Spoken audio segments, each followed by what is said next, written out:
Brasília, que o assunto é sério. Hoje, agora há pouco, né?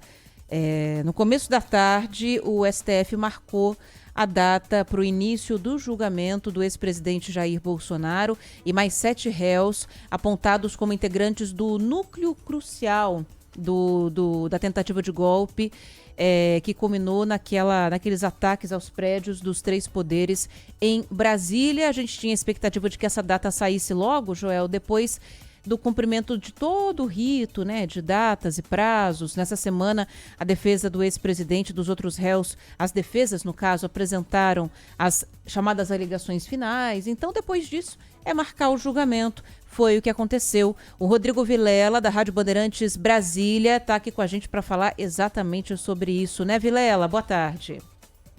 Oi, Ana, boa tarde. Boa tarde, Joel. Boa tarde a todo Rodrigo. mundo que está acompanhando a nossa programação na Rádio Bandeirante.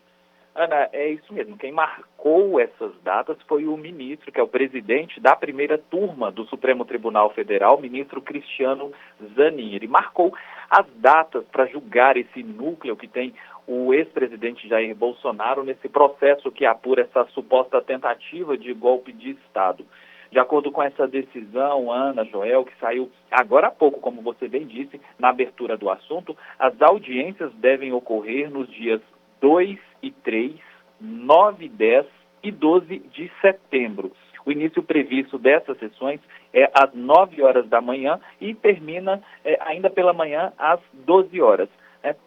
Apenas o último dia da sessão deve começar às 14 horas e terminar às 19 horas. Então, a última sessão, essa de 12 de setembro, ela deve ser realizada no período da tarde. Esse núcleo, além do ex-presidente Jair Bolsonaro, conta ainda com Walter Braga Neto, que é ex-ministro da Defesa e da Casa Civil de Jair Bolsonaro e também foi candidato a vice-presidente na chapa de Bolsonaro nas eleições de 2022. Mauro Cid, que é o ex-ajudante de ordem de Bolsonaro. Alexandre Ramagem, deputado federal e ex-presidente da ABIN, Agência Brasileira de Inteligência.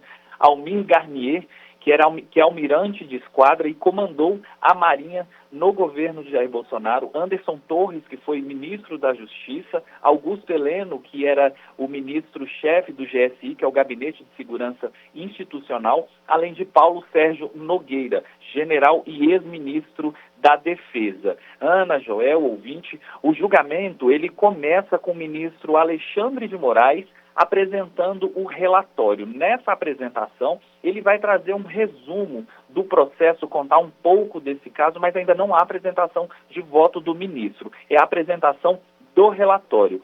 A partir daí, a Procuradoria-Geral da República, que é a acusação, faz uma sustentação oral. Inicialmente, há uma previsão que essa sustentação dure 1 hora.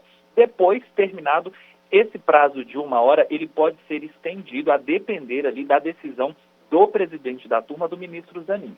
Findada essa exposição da acusação, aí sim entram os acusados para fazer a explanação da defesa. O primeiro a fazer essa apresentação é Mauro Cid, a defesa do Mauro Cid, porque Mauro Cid fez um acordo de delação. Terminada ali a exposição de Mauro Cid, seguem os outros réus e em ordem alfabética. Quando as defesas terminarem essa apresentação, aí sim volta ao ministro relator, no caso Alexandre de Moraes, que vai apresentar o voto dele. Nesse voto, Moraes deve pedir a condenação ou a absolvição. No caso de pedir a condenação, ele também já deve propor a pena. Em seguida, votam os ministros em ordem crescente e por ordem de antiguidade.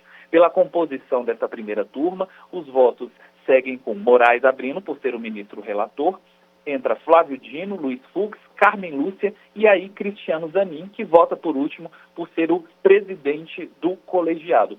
Caso o Bolsonaro ele seja condenado, essa execução da pena ela não é imediata, só acontece após o trânsito em julgado, ou seja, quando não tiver mais possibilidade de recurso no processo.